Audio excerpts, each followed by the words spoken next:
All South Africans will know this term, and this term is called the DOP system. Now, for those who don't know what the DOP system is, the DOP system is a method whereby farmers or farm owners pay their farm workers by giving their wages in the form of alcohol.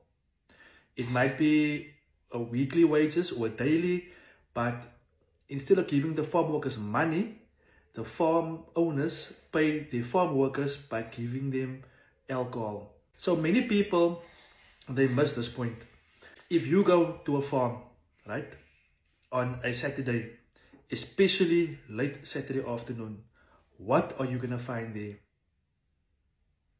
Well, you're going to find young men being drunk. You're going to find young men being loud. You're going to find young men fighting because of the alcohol consumption.